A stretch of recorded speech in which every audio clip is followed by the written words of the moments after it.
Salut la team, salut la famille, salut tout le monde, j'espère que tout le monde va bien. Voilà, j'ai juste à dire un truc. Ai se te pego, ai se te pego, ai se te pego. Ah, Samba di Janeiro. Tan, tan, tan, tan, tan, tan, tan, tan, tan, tan. Ah putain, le délire frère. 3-0, voilà, 3-0 dans ta gueule. Voilà, c'est comme ça, c'est signé. Et voilà, on n'en parle plus.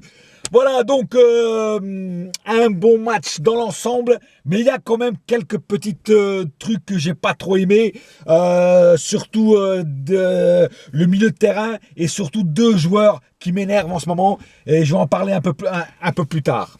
Voilà, donc premier match de Neymar, voilà, on l'attendait tous, il est arrivé et il n'a pas déçu. Mais je vais y revenir à Neymar. Commençons par le début. Très bon match parce qu'il y a eu beaucoup de vitesse, beaucoup de percussions, beaucoup de 1-2, mais des fois des passes qui devraient être chirurgicales ne le sont pas, trop précipitées des fois, et c'est dommage parce qu'on perdait pas mal de balles au milieu de terrain, et c'est ça qui nous a un petit peu causé le problème en première mi-temps, parce que la première mi-temps on aurait pu déjà sceller le destin de Guingamp et on l'a pas fait. Donc il y a quelques petites erreurs qu'on peut corriger au long de la saison. Voilà, sinon, le cas par cas, bon, Areola, il a eu pratiquement rien à faire parce que la domination était complètement parisienne. Voilà, donc Areola tranquille dans ses cages. Il nous a fait 2-3 petits arrêts défensifs qu'il fallait les faire. Voilà, il était là, donc pas de problème. Areola, pour l'instant, j'ai rien à dire sur lui. Voilà, notre défense. Alors, notre défense, ils ont tous été bons, franchement. Même Kurzawa n'a pas été mauvais ce soir. Franchement, même lui, il n'a pas été mauvais. Je l'ai trouvé assez bien concentré. Et s'il continue comme ça et qu'il progresse encore durant l'année, franchement, il mérite sa place. Voilà. Ça ne veut pas dire que Yuri Berbic ne pourra pas jouer. On espère le voir jouer aussi, évidemment. Donc, Thiago Silva, Marquinhos, énorme. Voilà, ils ont fait leur taf. La tête de Marquinhos, frère, s'ils auraient fait un but, ça aurait fait un putain de but, frère, mais trop fort. Franchement, j'ai adoré la tête. C'est dommage que ça tapait la barre. Mais franchement, ça aurait été un super beau but. Dani Alves. Dani Alves, il était à toutes les bougies, frère. Le mec, quand j'entends des fois qu'il y en a qui disaient « Ouais, Dani Alves, quand il arrive au PSG, 34 ans, trop vieux, machin. » Le mec, t'as vu? Il joue jusqu'à la fin. Et même à la fin, il a encore des jambes de feu, frère. À 34 balais. Et il fait son taf. Il est là, il percute. Il a la rapidité. Il fait tout, frère. Il vient défendre. Impeccable. Dani Alves, impeccable. Rien à dire sur ce mec. Rien à dire. Franchement, impeccable, quoi. Voilà. Sinon, je vais arriver au milieu de terrain. Alors là, le milieu de terrain, par contre, ça, j'ai pas aimé certains trucs. Alors déjà, je vais commencer par Mota. Mota, putain. Moi, personnellement, je trouve que Mota, il fait l'année de trop. C'est-à-dire que Mota, il est complètement à la ramasse. Mota n'est plus ce qu'il était. Avec tout le respect que je lui donne, attention. Hein, mais je trouve que c'est l'année de trop pour Mota. Voilà. Alors, si jamais on arrive à voir Fabinho, j'espère qu'avec Fabinho, il va rester sur le banc, Mota. Parce que franchement, Mota est largué complètement. Voilà, complètement largué. Et franchement, il faut vraiment qu'on se mène d'avoir un nouveau un numéro 6 là, parce que je peux plus avec Mota. Là, dernièrement, Mota, franchement, limite insupportable, quoi. Voilà. Verratti. Alors Mota, c'était un des joueurs qui m'énerve. Et ça, maintenant, je vais parler du deuxième joueur qui m'énerve en ce moment, c'est Verratti. Alors Verratti, il n'est pas au niveau qu'on attend. Il a un niveau en dessous en ce moment. Il est 2 étages en dessous du niveau qu'on lui connaît. Il s'énerve trop, il gueule trop, il réclame trop. Et en plus, il se prend des cartons. Voilà. Et je trouve qu'il ne fait pas des super passes en ce moment. Il n'en fait pas autant que quand il en faisait avant. Alors peut-être qu'il va monter en puissance. Il y en a qui disent qu'il a durant les vacances, il a pris quelques kilos. Bon, ça, je vais peut-être pas en parler, mais bon, si c'est vrai, il faut qu'il fasse un petit peu de gym pour revenir à son poids d'origine. Mais en tout cas, moi, je dis qu'il faut vraiment qu'il arrête de gueuler, de réclamer, tout ça, toutes ces conneries-là. Parce qu'il se prend des cartons inutilement, franchement. Donc, il faut qu'il arrête ces conneries et il faut qu'il se concentre. Putain, il voulait Neymar, il a Neymar. Alors maintenant, Verratti, sors-nous ton jeu, ton vrai jeu que tu as et que tout le monde aime quand tu joues comme ça. Voilà, c'est tout ce que je te demande.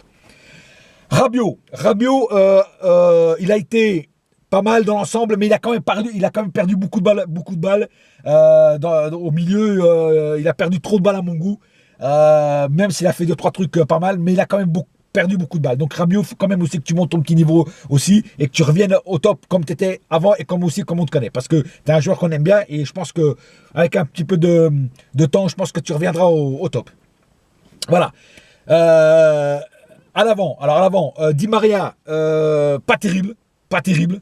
Il percutait beaucoup, mais il donnait des passes un peu merdiques. Il s'embrouillait un petit peu les pinces de temps en temps. Donc pas terrible Di Maria. J'ai trouvé pas super ce soir. Franchement, j'ai pas trouvé un Di Maria comme on a l'habitude de voir, quoi. Voilà. Cavani, excellent ce soir. Excellent ce soir. Franchement, le mec, comme d'habitude, on le connaît, il vient défendre, il vient au milieu et à l'avant. Et voilà. Et il nous marque un but splendide. Et franchement, Cavani aujourd'hui, alors je ne sais pas si c'est parce qu'il y a Neymar, mais franchement, Cavani, là, il nous a fait un match d'enfer. Il a tiré au but plusieurs fois. Bon, bien sûr, ça va pas passer tout le temps, mais en tout cas, il tentait et c'est ce que, voilà, c'est ce qu'on aime voir sur Cavani. Et Cavani, je pense que le duo Cavani-Neymar, ça va super bien marcher. Je vous le dis, ça va super bien marcher. Et si jamais on arrive à avoir entre-temps un Alexis Sanchez ou un Mbappé, on ne sait pas, je pense que ça va faire un trio de feu, quoi. Voilà. Et j'ai gardé le meilleur pour la fin, Neymar. Alors Neymar, je vais le mettre l'homme du match, franchement, parce que c'est son premier match en Ligue 1, et aussi parce qu'il a marqué un but, et surtout, il a donné une putain de passe, un putain de caviar beluga à Cavani pour qu'il marque son but. Franchement, superbe. Donc, passe décisive, but, pour moi, Neymar, homme du match, et franchement, il le mérite, parce que c'est extraordinaire. Et c'est le premier Brésilien qui marque en Ligue 1 tout de suite sur son premier match. Voilà, c'est le premier Brésilien. Il n'y a jamais eu aucun Brésilien qui ont commencé leur saison et qui ont marqué tout de suite. C'est le premier. Donc encore pour ça, je te dis franchement, homme du match. Voilà. Donc Neymar, il nous a fait les petits dribbles, il nous a fait les petits tac-tac. Franchement, impeccable. Énorme. Il n'y a rien à dire. Vitesse, percussion, habileté, dribble. Il a tout pour faire mal aux défenses de Ligue 1 et voire même de Ligue des Champions. Voilà. J'espère que le tac-tac avec Cavani va se mettre en place et quand il y aura ou Alexis Sanchez ou Mbappé, ça va faire pareil et je pense que ça va tout éclater. Voilà, donc pas plus à dire sur ce match. Voilà, on a les 3 points, on a marqué 3-0, on a marqué les 3, enfin 2-0 parce qu'il y a eu un but contre son camp de Guingamp, mais c'est pas grave, c'est comme si c'était nous qui l'avons marqué. En tout cas, le but de Guingamp contre son camp, c'est à cause de la pression de Neymar sur le joueur qui a marqué contre son camp. Donc on va attribuer entre parenthèses le but à Neymar aussi. Mais en tout cas, voilà, superbe, rien à dire. On remonte dans les premiers et c'est ce qu'il faut. Voilà, c'est ce qu'il faut. Il faut mettre les points sur les i. Voilà. C'est tout pour ce soir, la famille. Je vous donne rendez-vous pour ma vidéo de pré-match pour le prochain match de Paris qui est contre Toulouse au Parc. Voilà. Et puis on va continuer à danser la samba. Hein? Ai, se te pego! Cara, galera! Isso foi um jogo bonito! Voilà, si vous parlez portugais, bah, vous savez ce que je viens de dire. Voilà. Allez, bonne soirée à tous les amis. Et n'oubliez pas une chose, ici c'est... Et ça restera toujours Paris. Et je vais le dire en portugais. Aqui é e será sempre Paris. Allez, ciao la famille. Ah.